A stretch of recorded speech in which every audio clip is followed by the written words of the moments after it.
Hello, friends.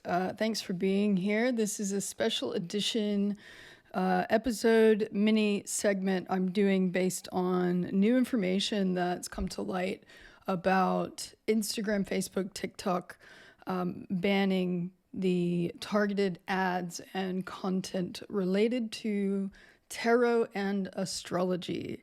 So I just wanted to drop in with you all and share a little bit about this. And there's a lot that's still emerging, but there's a few things I want to speak to give this more of like a historical context and reframe it a bit, especially in relation to the full moon that's happening. So yeah, let's get into it. So don't be alarmed because there is some good news that's coming with this, and I think this is going to be a slow incremental process. From what I understand, and I've been getting updates on this for the last 48 hours, and as we approach this full moon in Leo, and essentially I'm going to read a segment here from the terms and conditions that have been released by Instagram. And essentially, this has already started as of January 19th, 2022. So they've said they will remove detailed targeting options that relate to topics people may perceive as sensitive, such as options referencing causes, organizations, or public figures that relate to health, race, or ethnicity, political affiliation, religion, or sexual orientation. This is funny because it's like basically anything that isn't business.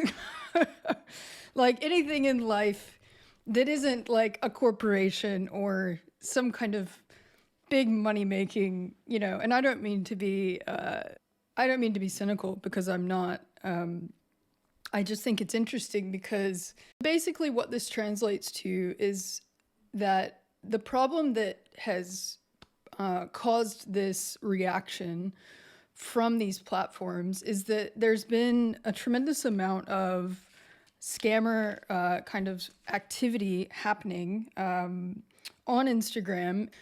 And instead of these platforms deciding to actually do something about that, to resolve that issue, they're actually just doing away with the whole category of these types of accounts. And I think, for them, I think it's just a decision that makes more sense on paper, because it's like, you can really understand when we look at innovation, when we look at the progression of certain things in society, the speed at which certain things progress is a reflection of that value system in that society. So I think that if you're an astrologer, if you're a tarot card reader, you're not part of a big organization. You're not part of a big money-making category. You're an individual. You're doing it on your own, and you're running your own business and your own practice, and you're using these platforms to support yourself. And so I think it's really unfortunate, because it's like, instead of seeing their position as a role of responsibility that they have to society, to people who are sharing, ancient guidance and wisdom for other people for free, which is what, and I'm going to speak more about this in a second, but that's what the essence of astrology and tarot has always been about. This, astrology and tarot was the original internet. It was the original Google, because everyone could access it. It went outside of the caste system. Back in ancient Egypt, the slaves, and any slave in history, could look up at the sky at the same stars as the king. And it's still that way. We still understand that no matter who you are, where you are, you can access these practices as a point of reference for your own human experience. And so it's just interesting because history repeats itself. It's like, if we look at the history of tarot, and I'm going to make reference here to, there's obviously several different tarot lineages. And so I wanted to make reference to the Mythic Tarot. I've got the book here, and I just wanted to mention it because Liz Green, who authored the book that accompanies the deck, she's phenomenal. She's been a big part of the popularization of both astrology and tarot, and her background is in Jungian psychology and the study of these ancient archetypes. And so she did a lot of work in the 80s with programmers, actually, to help develop what we now use as natal charts. If you've ever looked up a natal chart online for free, you could probably actually, in part, thank Liz Green for that, because she did a lot of the pioneering work in the 80s to help get that stuff online. So there's evidence which suggests, and this is quite contentious, but that the origin of tarot was first established around the 15th century. And if we think about this from a historical point of view, the Middle Ages, the Dark Ages, where, anything bad that happened was attributed to essentially being punished by God or the gods, depending on how far back you go. And, this is when, the witches were burned and at the stake and all this sort of stuff. And there was it was a very depressing time and disempowering time, because everyone was kind of under the assumption that their lives were at the mercy of the gods or God and their potential temperament in response to what everyone did on a human level. So the Mythic Tarot deck emerged during the Italian Renaissance. And again, if we pull back and look at this period of the Renaissance, there was a huge Greek revival in aesthetic, in ideals.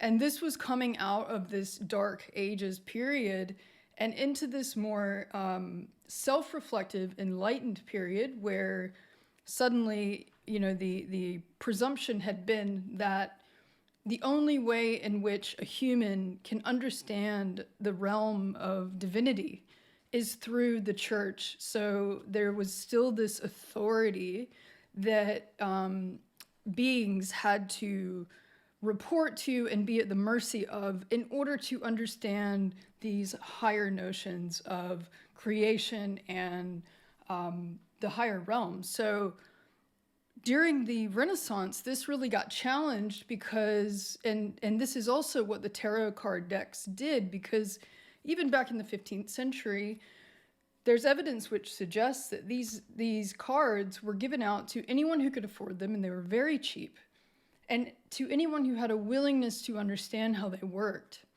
And they're based upon these essential archetypes of human experience, birth, death, grief, deception, ecstasy, and transformation, rites of passage and initiations into several parts of human life that we all experience. And so this was seen as problematic to the church, and into this notion of there having to be an authority between the human and between their creator.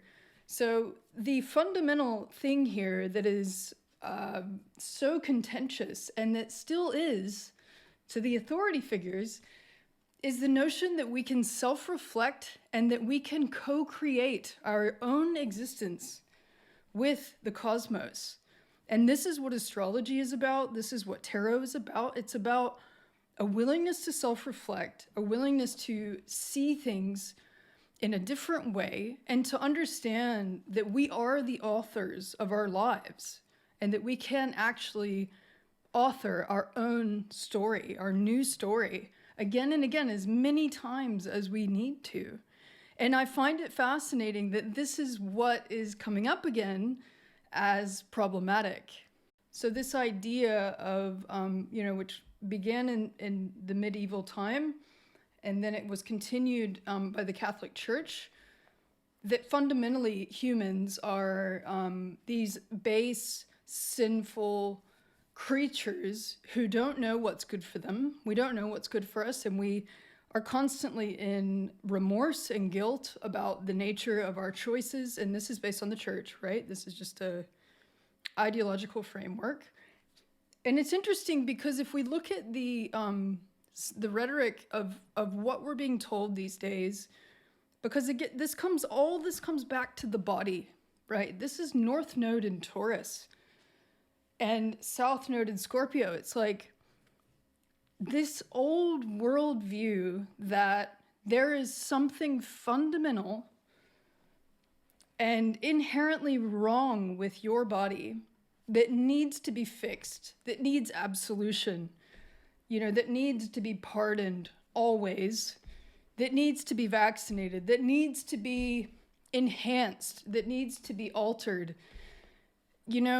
Because the reality is the last thing any of these authorities want us to do is to see ourselves as whole, as to see ourselves in full acceptance, because then we would be connected to our own power. And that is what they all are doing everything they can to avoid happening. They don't want us to do that. So these platforms, by responding to the issue of these scammers being prevalent amongst accounts of tarot card readers, astrologers, and them just being like, oh, we're just going to do away with those categories entirely. It reminds me of back when doctors were in the, late 19th, early 20th century, when doctors were still treating women with hysteria by giving them orgasms, like as a way to treat it. And the doctors actually got tired of doing this, right? Women were coming in hysterical, and the doctors were manually bringing them to climax, I suppose, with their hands, and I just wonder also, as a side thing, like how many women just faked it just because they were like, this is not what I need, but let's just get it over with. Fuck, women have been doing that for thousands of years anyway. But it's like, this is when the vibrators were invented. So if you've ever used a vibrator, that's where it came from. The doctors were so tired of getting women off to treat their hysteria, which is horrific in its own right, and rape, that they invented vibrators to make it easier on themselves. So this is how innovation works. And likewise, you can look at a tampon machine in a, and I know tampons are kind of getting phased out anyway, but the old tampon machines in women's bathrooms, they look like the old cigarette machines from, like the 1970s. So this is what I mean about innovation. Like, progress only moves at certain speeds based on what's important to that society. And I'm not saying that women aren't important to society. I mean, I think there's definitely a huge shift happening to anyone who identifies as female. And in the realm of sexuality and identity politics, I think that there's a lot that's groundbreaking, and we're going more in the right direction. Every time I am in the bathroom and I decide to shave my head, clean up my hair, I just have this moment of wow, this is probably the first moment in history where a woman has been able to do this without being condemned for it. So I think there are these small wins that we're having on a human level, but I think we just have to be really vigilant and see things clearly and as they are at this time. But also remembering that this is a pivot point. This is a moment where everything is shifting, and we've got to be able to loosen our grip as well a little bit to allow the progress just to keep moving, so that it can bring in what's next and what's ready to be here. When I came to Australia, I didn't have a lot of guidance, and I needed it. And this is when I got really connected to astrology back in 2016. And I'm so grateful for what it's given me. And I just think that this practice, these practices are designed to be shared. And the reality is they've been banned before, they've been done away with and, buried and condemned. And you know what? They're still here and they're not going anywhere. So this is a moment where we can actually get creative and look and say, and I've been sort of had this in my awareness too with Pluto in the final degrees of Capricorn. All the social media, this has all been a trial run. Like we've just been playing around. Facebook, it's all like new toys, new shiny things to play with in this new age of Aquarius. It's like this, and when Pluto goes into Aquarius in March of next year, this is all going to be off, like nothing's going to look like it looks now. It's a really exciting time to be on the edge of this innovation, on the edge of this process that's moving us all forward rapidly. And it's exciting, and I think just taking the point of view of like, okay, cool, yeah, that didn't work and that's not working, and wow, that's really not working. I wonder what's going to happen next. And just having this like curiosity about it and sharing from a place of, what you're passionate about, what you're feeling, what's alive, and doing it where it's working and staying in that flow, I think is just going to benefit all of us, And next month with Venus and Mars moving into Aquarius together, we're going to get a glimpse of what it's going to be like in March of 2023 when Pluto finally does go into Aquarius. Thanks so much for listening today. That's going to do it. Thank you for sharing your time and energy with me here. And if you'd like to connect with me more, you can join my Patreon page. All the content's free for now. I will be updating it soon and adding paid content. I'm also going to be here on YouTube and, of course, on the podcast. So thanks again for tuning in, guys. Enjoy the full moon. And it'll be a really nice weekend coming up after the full moon to integrate all of this. The sun moving into Pisces. The moon will be in Libra this weekend. So you'll be hearing from me next week. And in the meantime, stay safe, well, and wise.